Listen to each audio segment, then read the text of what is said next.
corporations and small businesses with insurance, risk management, and employee benefits using the same values they've held true for over 30 years: knowledge, vision, accountability, and service. More information is at bmbinc.com.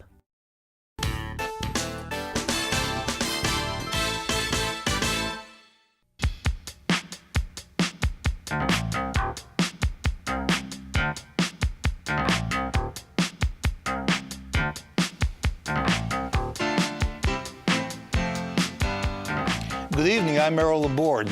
Marcia is off tonight. Having spent the last couple of weeks flanked by two characters named Harvey and Irma, New Orleans not only survived, but was spared high anxiety by amazing new weather prediction technology. We'll examine the evolving science of forecasting. On matters of football, the long-range predictions are more difficult.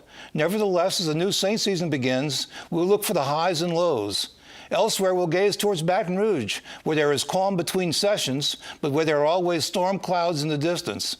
All of this, plus surveying the latest downtown developments, a new name for One Shell Square, and the Pelicans preparing for a new season, are all on the map for tonight's Informed Sources. Jeff Duncan, sports columnist, NOLA.com, The Times-Picayune. Mark Slefstein, environmental reporter, NOLA.com, The Times-Picayune. Kathy Finn, freelance business journalist, and Jeremy Alford, publisher, LaPolitics.com. And Mark, we'll begin with you. We want to show a graphic that you sent yesterday, and so it's a dated graphic, but still it was showing a graphic on storm surge, and it was an example of the new type of information that's out there compared to like hurricanes in the past. Right.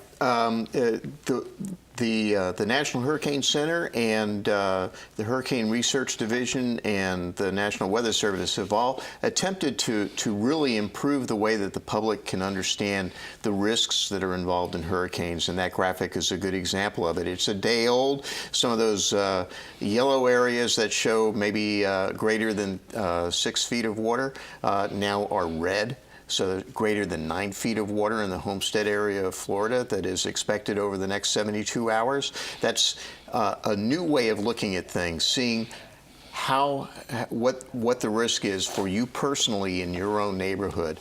Amazing. If we had that for Hurricane Katrina, you can imagine things would have been at least a little bit better for areas outside the levee system. The other improvements that have occurred are in the models themselves that the National Hurricane Center uses to review and determine what direction the storms are going in. The direction portion of it, they keep narrowing the window of exactly where a hurricane will make landfall once it gets close enough, 48 hours in advance of making landfall on the coast of the United States. And now it's down to close to 50 miles. They can get that point.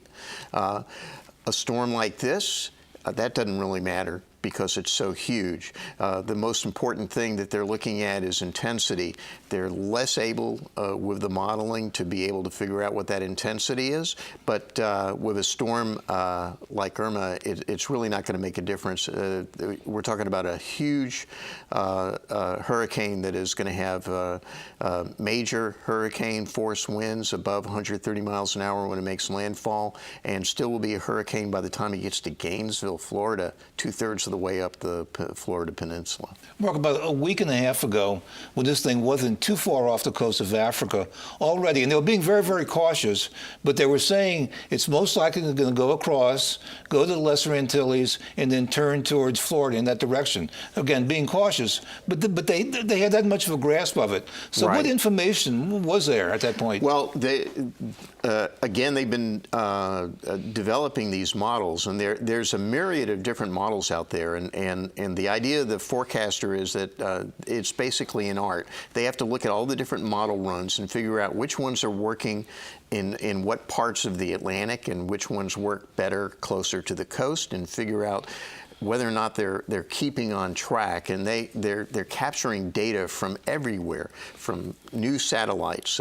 We now have high definition visual satellites and all sorts of other kinds of ways of looking at how the hurricane is moving forward, looking at how hot the water is in front of them, looking at the potential for winds at elevated heights that might be able to break up the hurricane, cause it to lose some intensity. That stuff didn't happen this time.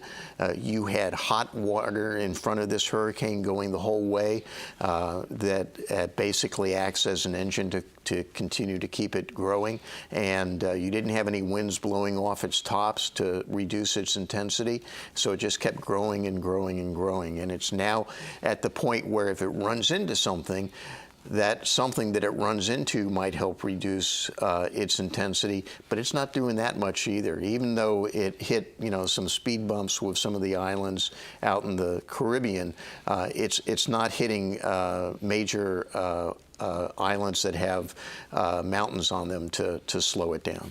So what type of information is available now that wouldn't have been available relative to the same time for Katrina? Well, a lot of that has to do with the ability of the National Hurricane Center and the researchers who work out there in airplanes, their ability to capture with new instruments that are on the planes some of the things that are happening, including wind speeds at the ground, including the ability of dropping little packages, cardboard paper cartons that they drop through the storm with a little parachute on them that capture wind, I'm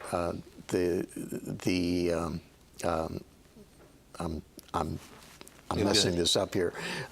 The different intensities that go into it, all the way down to the surface of the storm, and being able to plug all that stuff into the computer models, along with information that they're getting from outside the hurricane itself, from special balloon launches that were made over the United States to see how quickly a frontal system that moved through us yesterday is going to make its way into the Gulf of Mexico and push this storm and make it turn north. All that stuff is added to those models now. Let me just ask you a real quick question. I know it takes a long time to answer it, but I can't give you that. Were it not for the levee breaking for Katrina, how would the results have been different here? That's a good question, and there actually was research that was done into that immediately after Katrina, and the estimate was from 40 to 50%, maybe even 60% of the flooding that occurred within the metro area still would have occurred, even without the major failures of the flood walls that occurred. But it wouldn't have been citywide. It would have been much closer to a Hurricane Betsy kind of footprint, where you would have had a little bit in the upper Ninth Ward, but mostly the lower Ninth Ward and New Orleans East for New Orleans, and then St. Bernard Parish would have seen significant flooding as well from overtopping in most places. Okay. And what would happen if Hurricane Irma had come at New Orleans? Well, in your opinion, if this storm had come at us, it would have been the big one that Katrina was not. There would have been a very good chance that we would have had significant storm surge coming in at us, even greater than what the Miami area is going to get, much greater than the 10 feet. It would have really put the new levee system to test. There's a good chance that the levee system would have reduced the flooding that would have occurred inside it, but there would have been flooding inside of it. Okay. Well, we like to have you on the show, but let's hope we're finished with hurricanes for the year at least. I hope so. Talk about snow the next time, all right? Jeff, Saint season. Marcia's son, his name is Mike, and he sent in 2 questions, and so let me begin with that. Bring them on. One, will the Saints have a top 20 defense this year? It's hard to say. I hate to hedge, but I think that the improvement we've seen during the preseason, I think is valid and credible. And I think there's reason for optimism, but there's a qualifier there. There's a razor-thin margin for error with this team. They're not very deep. So while I think we can be optimistic that they will be in the top 20 defensively, they can't afford any more injuries. And let's face it, this is a violent sport, and injuries happen every weekend. And they've been really, really bad the last few years, including, 3 years ago when it was like the worst defense ever? Historically bad. Have set records for defensive futility. But there is reason for optimism. Dennis Allen is now in his second full season as the defense coordinator. They had a string of injuries last year in the secondary. They could have as many as 6 new starters on defense, and as many as 3 rookies will start on defense. And while that's scary, there's not a lot of experience there. There is a lot of talent. And this team reminds me a lot, Errol, of the 2006 team, the very first Sean Payton, Drew Brees team. That team was not all that talented. It certainly wasn't like the Super Bowl team in 2009 or even 2011 when they went 13-3, but it was a very gritty, smart team that didn't beat itself. And I get the feel And they made it to the playoffs. And they made the NFC Championship game that year. And that team, if you remember, had Deuce McAllister and Reggie Bush. They ran the ball. I think this team offensively is going to run the ball more now with Adrian Peterson and rookie Alvin Kamara. And I think they're going to be in a little bit more of low-scoring games than these wild 30-30 shootouts we've seen in the past. And the other question, which fullback will lead the team in rushing yards? Well, actually, probably be running back, and I would say that'll be Mark Ingram. I mean, he's still the bell cow running back. I know there's a lot of questions about that from fantasy football experts everywhere. Yeah. Who's going to lead the team in rushing? Adrian Peterson, to me, is going to be a role player here. I think he knows that. He embraces that. He's never been that before. He's always been the lead back. But they've never had a backfield like this. Even when they had Deuce McAllister and Reggie Bush, Adrian Peterson is a Hall of Fame player. Mark Ingram is a Pro Bowl player. And Alvin Kamara, the rookie, has a chance to be a dynamic player, maybe the best of the 3 in the near future. So I think they're going to take advantage of that strength and run the ball more, especially after losing Brandon Cooks in a trade to New England. And is Drew Brees still in top form? He looks it to me. I mean, the guy shows no signs of age. He's still an incredible leader. And as long as he's there, even though they still have these great running backs, they're still going to be centered around his passing. I mean, he is a once-in-a-generation talent. He's clearly the greatest player in the history of the franchise. And this is a passing league. It's very difficult to run the ball, even when you have great running backs, because defenses are geared up to stop the run. So they're still going to live and die with Drew Brees passing, and that gives the Saints a puncher's chance. Because in the NFL, it's a quarterback-driven league. The rules are bent to favor the offense, and so it favors a team like New Orleans. But they've got to get off to a fast start. They've started 1-3 the last 3 seasons and have not been able to recover and finish 7-9 each time. They've got to start faster this year. But is this a playoff team? Well, I picked them to go 10-6. I'm kind of optimistic. But as I said, I want to qualify that. I hate to hedge, but they can't. There's really no margin for error here. They've already lost their left tackle, Terron Armstead, to an injury. Their best cornerback, Delvin Breaux's out.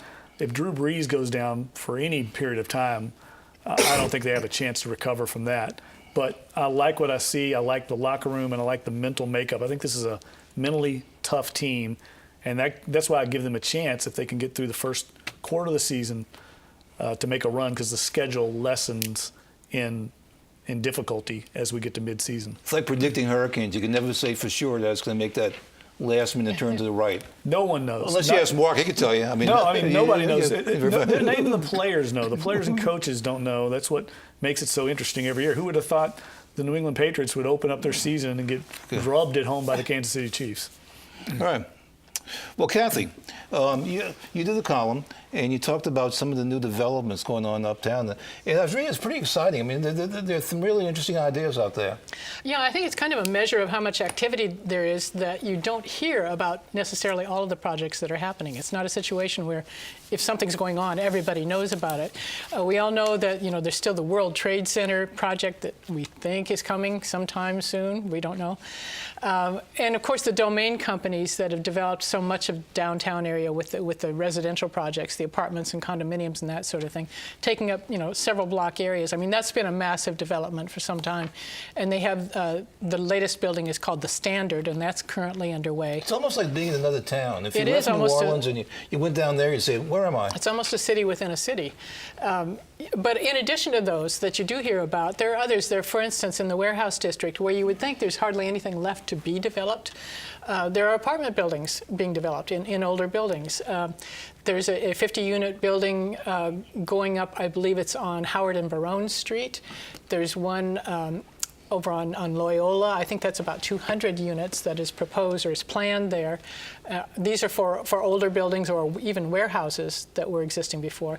There are additional, there's one called the Pythian building, which was the original name of the older building, historic property, and it was made into apartments and opened fairly recently. And there's going to be a market modeled on the St. Roch Market, which is going to open in connection with the Pythian also.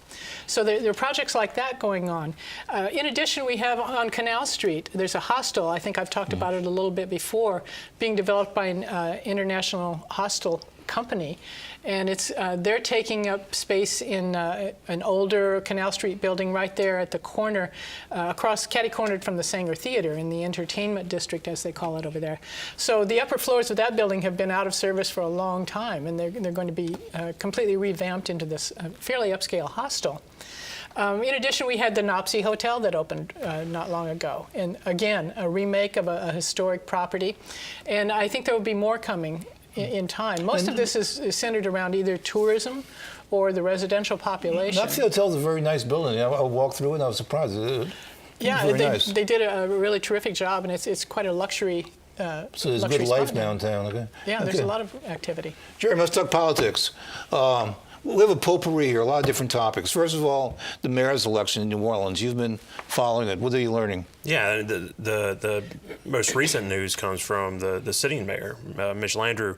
His leadership PAC, NOLA PAC, the fundraising team has reached out to those PAC members and told them that next week, LaToya Cantrell and Desiree Charbonnet have been invited to share their ideas and to make a pitch to the PAC members. Noticeably absent is Michael Bagneris, who's the mayor's previous opponent. But look, I think it's clear now that the mayor is eventually going to pick a horse in this race. The question is just how much benefit will the chosen candidate get from being associated with Mitch Landrieu? What are the polls showing about Landrieu now? There is some independent polling in the field from Vern Kennedy, who polls for a group of businessmen in Louisiana. He's doing a rolling sample. He's been in the field since June, and the most recent numbers suggest that it's a three-way race, that Michael Bagneris is slowly climbing, and when I say slowly, I'm talking about like a point a month, and that LaToya Cantrell and Desiree Charbonnet are tightening up a little bit. There have been other polls that suggest otherwise. We got to remember too that this is the first open race for mayor that we've had since the media landscape have shifted.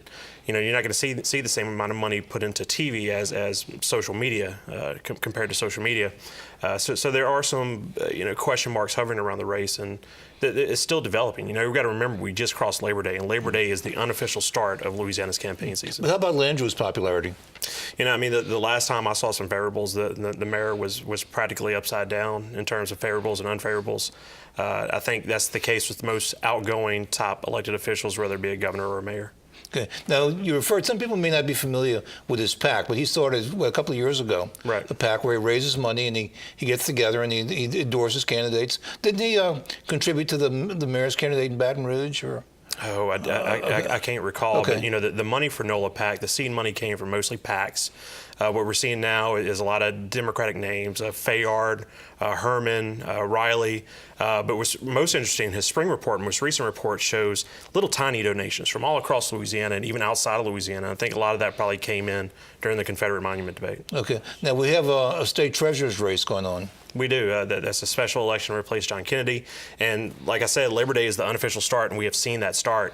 Neil Reiser, the state senator from Columbia, went up on TV, first candidate on television in the Lake Charles area when Harvey was starting to move up. He did these ads about drainage and storm response. Meanwhile, John Schroeder, the former state representative from Covington, has gone up with a 5-minute bio ad that's on TV. A lot of production value behind this ad. It's really a nice spot. We're probably going to see it on TV eventually. eventually. Angele Davis, the former commissioner of administration, has these ads up on social media of her duck hunting with Mike Foster, the former governor, which is really important for her, and I'm sure it got a lot of people excited because teal season starts September 15th. I'm excited about it. But Angele Davis was really interesting too. Is last cycle we heard all these people kind of jumping on the Trump bandwagon and trying to leverage that. We're not hearing that a whole lot this cycle with the races we have. But the only one I'm hearing talking about Trump is Angele Davis, and it's going to be interesting to see if she can convert that into any kind of real support for a race that's probably going to have a turnout of less than 20%. And how's Governor Edwards doing now that he's had a period of time to not worry about a legislative session? Yeah, Governor John Bel Edwards is in a real sticky spot right now politically. You wouldn't know it by looking at him, though. I think with each natural disaster he has to respond to, he looks a little bit better. His fundraising is incredibly strong. I'm getting anecdotal reports from his fundraising team that he could have another $3-4 million year this year. He had $3 million last year. But this is a governor who, while he is benefiting most recently from a write-up in Politico about what Democratic governors can learn from his election, he's still asking for money for flood relief from last year. He's having to do that in the shadow of asking for more relief from Harvey, which Congress did just pass a little bit more emergency relief money. What Louisiana gets out of that, we don't know. But on top of all that, the governor is also touring the state right now and meeting with business executives, trying to find out what they're willing to give up for next year for the fiscal cliff, for the shortfall that we face next year. The governor, I believe, was in Monroe this week. He's been traveling the state the last couple of weeks. At the same time, the Speaker of the House is touring the state as well, meeting with representatives.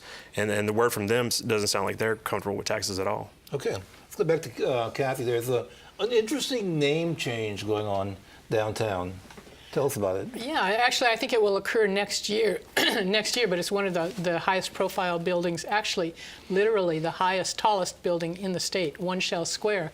And we heard recently that it's going to be renamed sometime next year when Hancock Whitney moves its local headquarters over to that building. So it will become the Hancock Whitney Center. It's a symbolic change. It's an interesting change for a number of reasons. One, One Shell Square was built as One Shell Square in 1977, I believe it was. And while it wasn't the only downtown office tower that wore an oil company's name, I think it was the first one, the first large one, certainly the first one on Poydras Street, which was, became the important corridor. So it's been One Shell Square for its entire life to this point. And Shell always had a stronger relationship with New Orleans than any of the other companies. It always had more people here, a bigger presence. So, and we know that their employee numbers have declined over the years, as all of the oil companies have, oil-related companies. And so Shell doesn't have as many, but they still have a lot. Apparently, they still occupy or have control over about 18 floors in that building. But I'm sure that they are saving money with this. They are going to, the naming rights, so to speak, are going to go over to Whitney. Hancock Whitney, which actually is Hancock Holding Company out of Mississippi. They've only retained the Whitney name here in New Orleans and in Louisiana because the company it was so still popular. Headquartered in Mississippi? Yes, it is. It is. But their local headquarters, their New Orleans headquarters. But that won't change with this building change, right? No, that won't change. That's just their local headquarters is going to what is at the moment One Shell Square. So the name on the top of the building will change. That's a big deal, kind of in New Orleans, and given the relationship with Shell. You have things like, Shell has been long the major name sponsor of the New Orleans Jazz and Heritage Festival, for instance. I think they have that through 2019. I mean, there's no indication, there's no reason right now to suspect that they won't continue doing that. But it's a money-saving move for them, certainly. There's no question about that. Well, Jeff, let's do a lightning round here with a few teams in terms of what to expect. First of all, LSU, assuming to get past the University of Chattanooga, whatever it is this weekend, are you looking for a good season? Yeah, I actually think they've got a great shot to be 5-0. Their first really big test will come in Gainesville against the University of Florida in October. But I think Ed Ogeron has to be impressed with that season-opening win against Brigham Young in the Superdome. Are you impressed with Ed Ogeron? So far, yes. He's pushed all the right buttons. He's hired a great staff, and he's developed into a head coach. His first go-round at Ole Miss did not go well. He admits that. But I think he's got the two best coordinators right now that LSU's had maybe since the Nick Saban days, and Matt Canada and Dave Aranda. The key is going to be keeping them, because both those guys are going to be head coaching candidates down the road. Okay. Tulane football. Well, Willie Fritz was very impressive in their opener. The Green Wave beat Grambling, which I thought was going to be somewhat of a dicey opener, and they handled them very easily. Now things get tough. They go to Navy. If you haven't ever been to a game in Annapolis, Maryland, incredible environment, incredible atmosphere for college football, but Navy is very difficult to beat.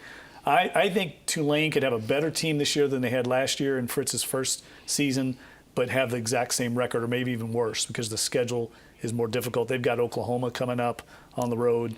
Very difficult early on, but the program's headed in the right direction.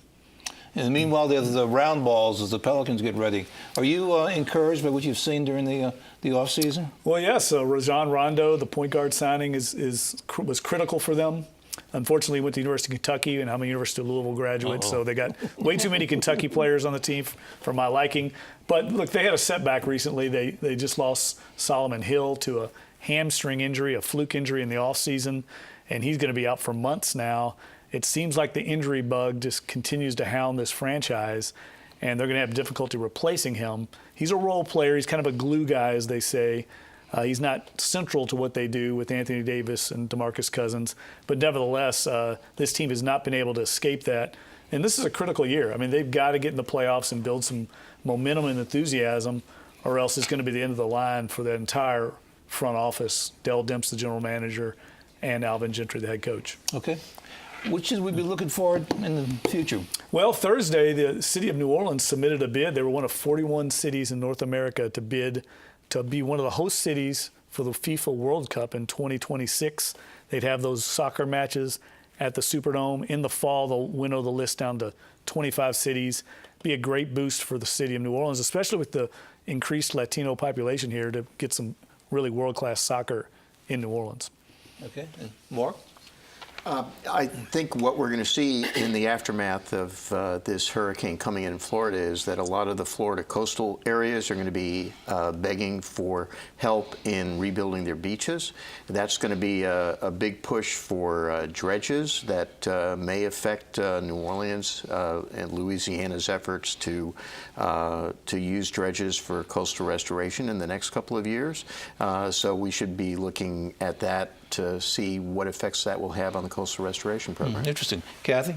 As Hancock Whitney plans its move over to the One Shell Square building, it will open up another building, a historic building that they are now headquartered in, just on St. Charles Avenue. So that's another property that it's an opportunity for redevelopment. It could be more apartments. You know, we'll wait and see, but we should probably hear more about that fairly soon. Okay. Jeremy? There's two little whoop-de-doos for us to watch in Whoop-de-doos. D.C. Whoop-de-doos. Okay. One is that U.S. Senator Bill Cassidy believes he has the health care compromise that Trump will sign into law. And number two, there's published rumors that there's conservatives in the House looking to replace Speaker Paul Ryan, and the name that has floated to the surface is U.S. Majority Whip Steve Scalise. Okay. Real quick, who's most likely to run against John Bel Edwards next time around? We out of time. There's a lot of names on that list, ranging from John Kennedy, Jeff Landry, Stephen Wagensbach, Lance Harris. There's a lot of maybes. A lot of maybes. Okay. Well, you heard it first. The whoopie-doos we'll hear. Okay. Well, thanks for all of you watching. You people from Florida will be thinking about you and wishing you the best. And thanks to all of you. We'll see you again next week. Bye-bye.